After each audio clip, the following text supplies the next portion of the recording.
This is episode 13. I'm Mark Denny. I love movies and I'm all about the movie going experience. So much so I created the show The Weekly Reference as well as The Movie Reference, just so I had a place to geek out for a little bit. If you found this on YouTube, Spotify, Apple Podcasts, etc., I really appreciate you stopping by to check this out. On this week's episode, we have a lot of trailers to cover. They seem to drop. Sometimes they have these weeks where they just drop. Also, James Gunn announces the next DCU project, so let's get into it. So Mark's top five for this week is covering September 1st through September 4th. We got a new trailer for Black Phone 2. This is this Ethan Hawke horror film. Comes out October 17th, 2025. I am genuinely shocked. I've mentioned before, time and time again, that I'm not much of a horror fan. However, this year, I've been anticipating more horror films. I saw Sinners. I saw Final Destination, Bloodlines. And there's a couple more I can't name off the top of my head that are coming out. Oh, Weapons that came out. I want to see it. And there's a few more that are coming out this year that I want to check out.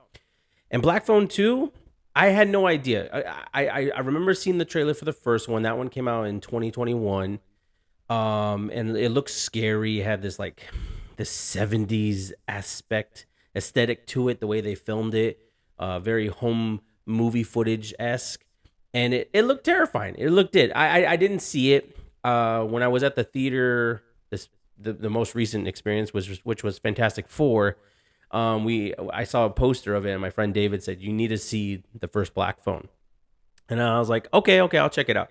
Still haven't checked it out yet, but I will.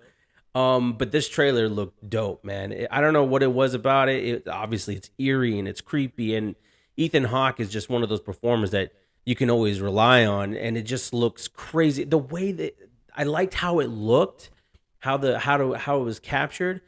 I also like the supernatural aspects of it. I'm not sure if the first one's like this or not, but to see Ethan Hawke's character, what I don't know his name, but he's there in the kitchen where he has the little girl, and then the guy, the kid from the first one comes in, and he's not really there, but he is spiritually choking out this kid, and it's like, whoa! It was, I don't know. To me, I just like, wow, that looks so well done.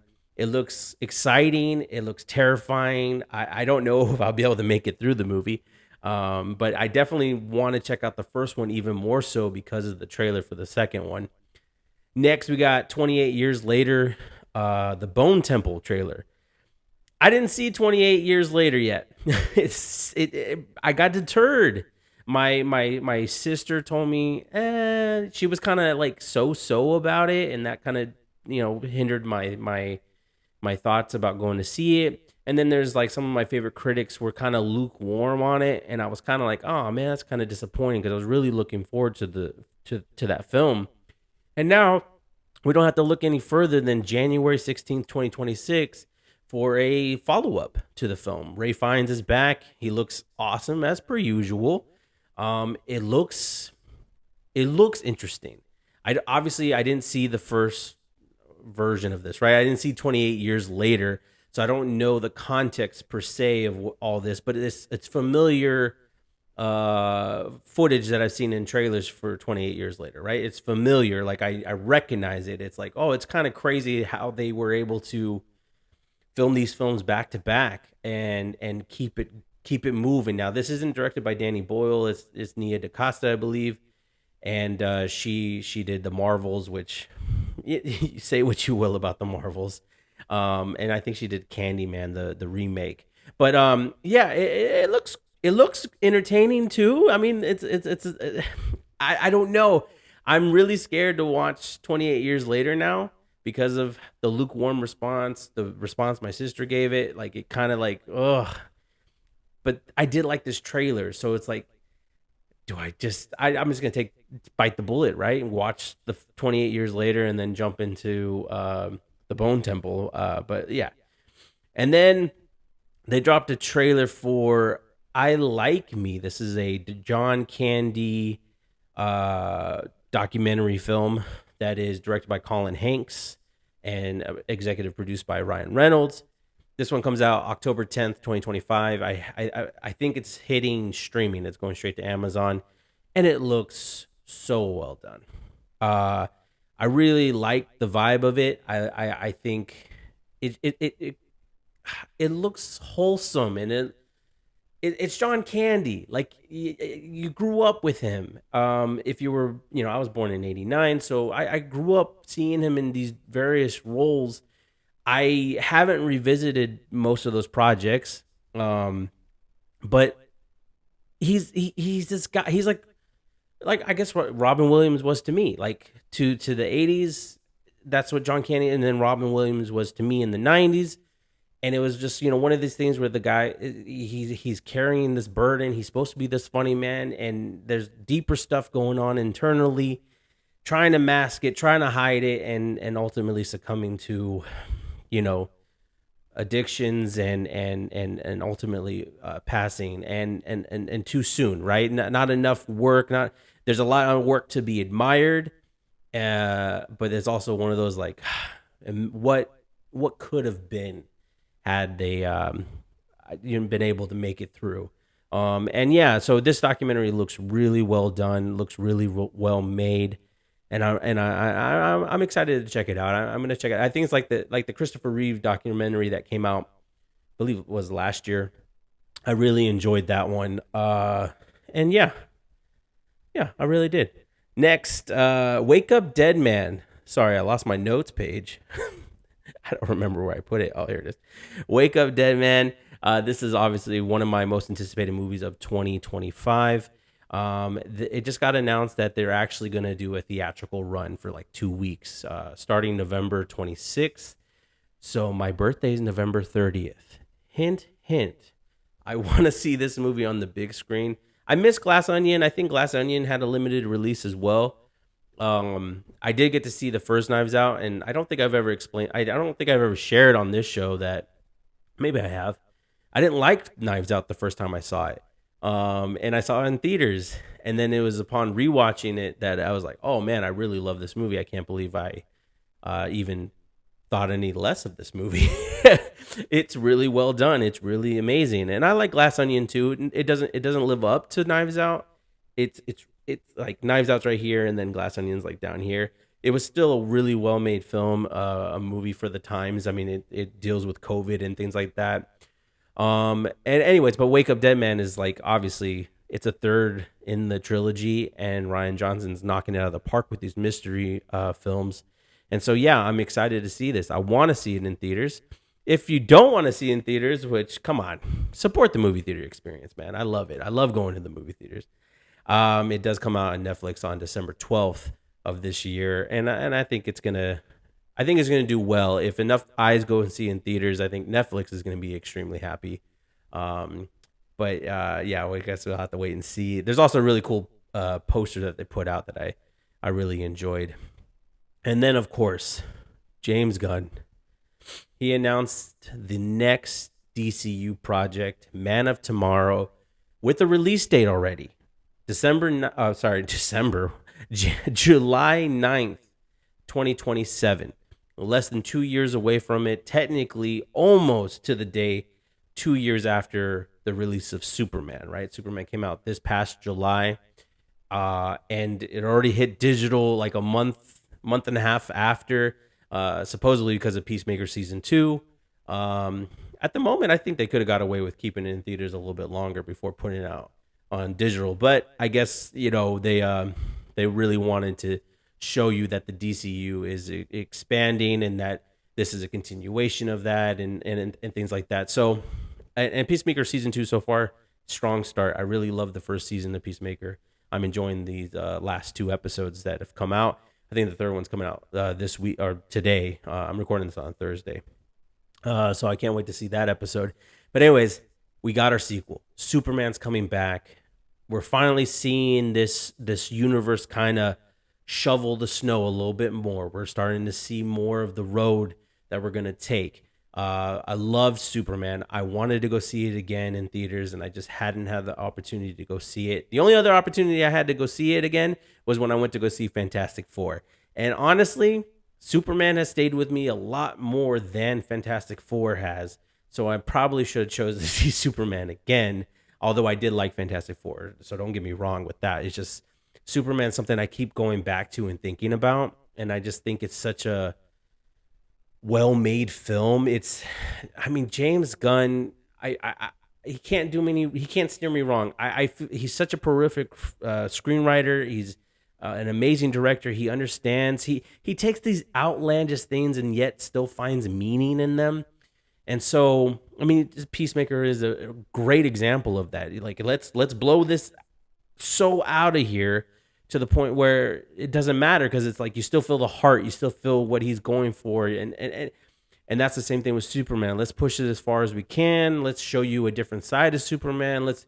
The first movie was such a great outing, and I can't wait to get my hands. I ordered the Steelbook because I do collect some physical media. I don't collect everything, but there's just certain. I'm trying to get all my hands on all the Steelbooks, but that's not possible. But at the same time, I'm also trying to be selective in choosing movies that actually mean something to me, and have them on my shelf. And Superman's one of those movies I just feel like, yeah, this movie it's meant to be seen and re-seen, and I love hearing James Gunn talk about this movie. I love hearing the cast talk about it. It was really awesome to see the post, James, how he announced it with that little art. Not, I don't want to say little, that I don't want to belittle it, with that amazing art from Jim Lee, and it looked awesome with Lex in his armored suit. So if that's the tease that we're gonna see Lex in that suit, because we got the prototype in Superman. There's a prototype of that suit, that armor, so one could suspect that would be the next best evolution for the character of Lex. And to have that big fist fight between the two characters will be probably really amazing, and probably really emotional too, considering how Lex was portrayed in Superman. And so I can't wait. And to see Corn Sweat posted a similar image. I think it was a little alt to it.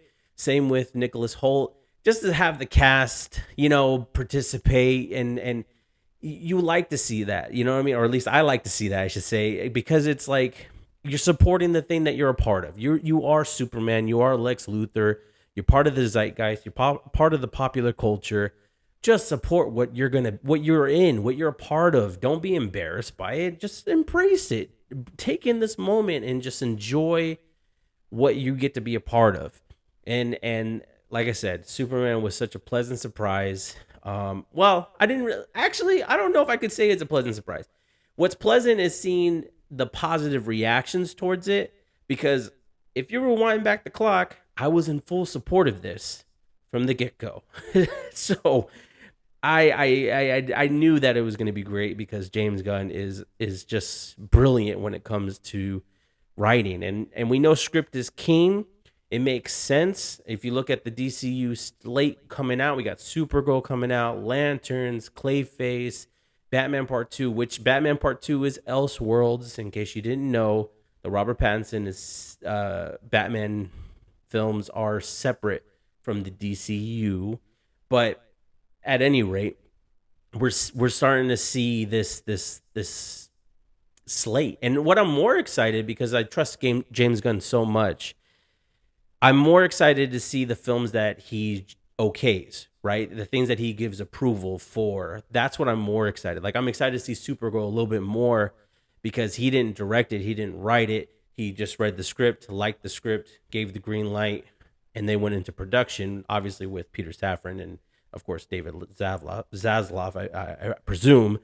And so I'm excited to see those outlier movies like Clayface, and how they still manage to fit into the world, still feel like they're part of the DCU, but of course have their own tones and their own aesthetics. Because, I mean, just looking at Superman and Peacemaker alone, both from James Gunn, both written by him, and he directed Superman, and he directed a handful of episodes of season 2 of Peacemaker. But there's a tonal shift between the two things, right? Superman is PG-13, and Peacemaker season 2 is hard R. and so it'll be interesting to see what other directors bring into it, like Lanterns and things like that, based off of just being approved with the script, and seeing how the production's being supported thus far. And yeah, how could you not want a Superman sequel from James Gunn? Like, it feels like it makes sense to have him at least do the second one, and then if he decides, you know what, I'm gonna take on Batman next, or I'm gonna take a step back and let someone else play with Superman, or however whatever the plan is. This is pretty exciting. 2025 is getting there. We're almost done with it. 4 more months, and then it'll be 2026. And I just kind of want to run down some movies that are coming out. Maybe put some on your radar. Maybe I don't know. I'm not gonna go through the whole list, but IMDb has an upcoming list, and I'm just gonna shoot through at least the ones I know, or the ones maybe talked about on here. This weekend we got Conjuring: The Last Rites. I know a lot of people like the Conjuring movies. Um, there's a couple of Twinless, which I talked about on here, comes out that weekend as well. Next weekend is The Long Walk, which actually looks really entertaining. That film, you got Cooper Hoffman and Mark Hamill, and yeah, that looks like a really. They had a little thing recently where if you saw the movie on a treadmill at mile three, 3 miles an hour, and you were managed to stay on it, you got to finish the movie, and if you got tired or needed to get off, you were removed from the theater and you couldn't finish the watch. That would have been so cool to be a part of. September 19th, you got the movie Him, which is that weird horror sports movie with Marlon Wayans. Then there's a big, bold, beautiful journey with Colin Farrell and Margot Robbie. That looked like a cute movie, if I'm not mistaken. Then there's the September 26th, you got One Battle After Another with Leonardo DiCaprio, which I'm kind of looking forward to that movie. I don't really see a lot of buzz for it. When I looked at my favorite theater here, local, they didn't have it playing there, so that's kind of disappointing. That might deter some people. October 3rd, we got that movie, Good Boy, which is like this horror movie in the perspective of the dog. Looks really entertaining. Then there's also The Smashing Machine, which is Dwayne Johnson's attempt at Oscar Gold, probably. I hear really nice things about that film. I'm not a huge Dwayne Johnson fan, but I'm also not a huge. Is Smashing Machine about UFC or something like that? So, I don't know. I might check it out. I don't know. October 10th, Tron Ares. I'm looking forward to this movie mainly because the aesthetic is red and black, and I love those colors. I don't know. And the music. I mean, Nine Inch Nails, all that stuff. It looked really cool. The trailer's been great. And I have a soft spot for Tron Legacy and all that stuff. So I don't know. Also, that day is If I Had Legs, I'd Kick You. That's that Rose Byrne movie we talked about a couple weeks ago with Conan O'Brien. Conan is popping up in a lot of movies, it seems like. Toy Story 5, that movie. Not a lot of movies, I guess. October 17th, we talked about Black Phone 2 on this episode. Good Fortune, I talked about on here. That's at Aziz Ansari and Keanu Reeves movie where the angel's trying to help him with his life. After the Hunt, this is that Julia Roberts, Andrew Garfield movie that looks kind of insane. It's like a thriller. Did he or did he not do something horrible to a woman? I don't know. It looks like one of those uncomfortable movies. And then October 24th is the Springsteen movie, Deliver Me From Nowhere with Jeremy Allen White. I love the trailer, so I definitely am looking forward to that movie. Regretting You, shout out to the book lovers out there, that's coming out that day. Blue Moon, another Ethan Hawke movie coming out. That trailer looked really well. It has this certain old school feel to it that I really appreciate it. On October 31st, you got Begonia, which I was going to talk about last week. That trailer looked insane. It's like a conspiracy thing about Jesse Plemons is suspecting Emma Stone of being an alien, and he takes her hostage, and it looks really entertaining. It's probably the only Yargos film I've ever looked forward to.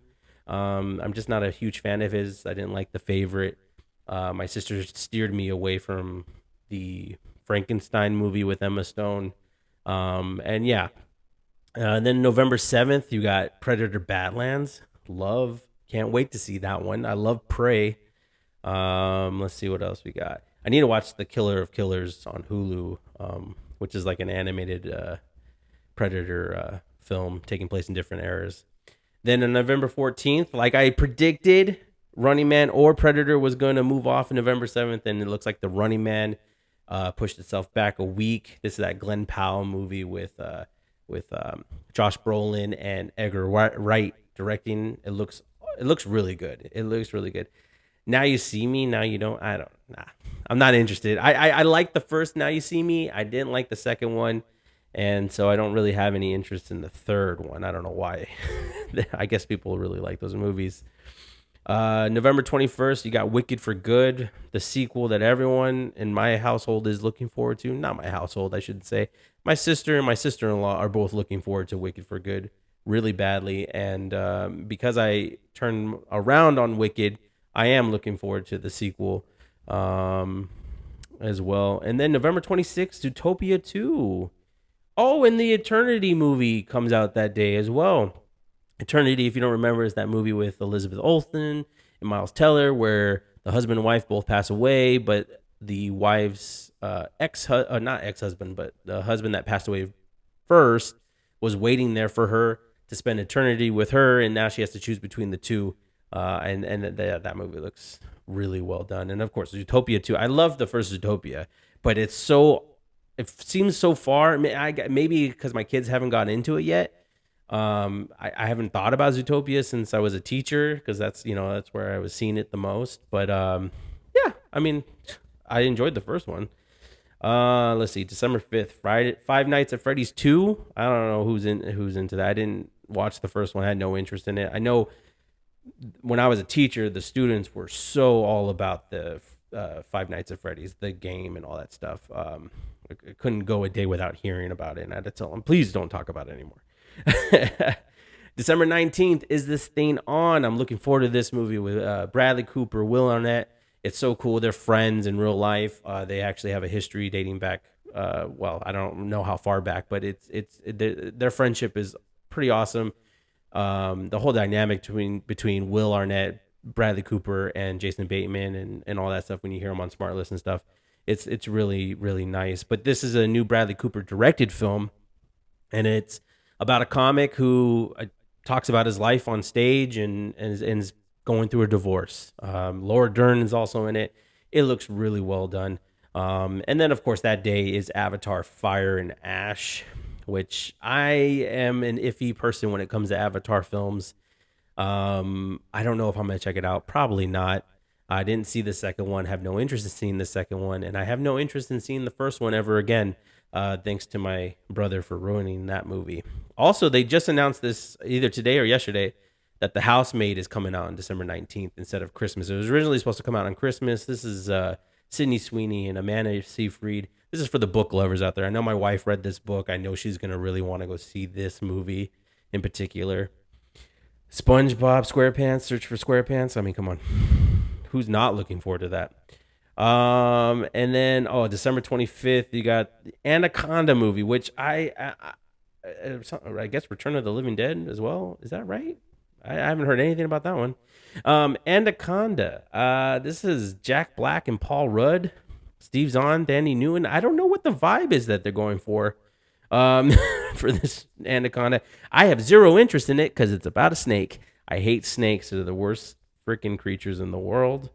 And yeah, that's what the year's wrapping up to look like. That's what some of the movies I'm looking forward to, some of the movies I've talked about on here, and just kind of giving you a rundown of what is coming out. Is there anything that I missed? Is there something that you are looking forward to the most out of everything I've named? Or what is it? Just tell me in the comments. I would love to read it. That's it for this week. Please like, comment, subscribe, comment to say hi. Let me know if you're excited for anything I said in Marc's Top 5.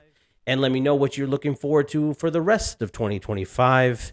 Until next week, don't be what they made you.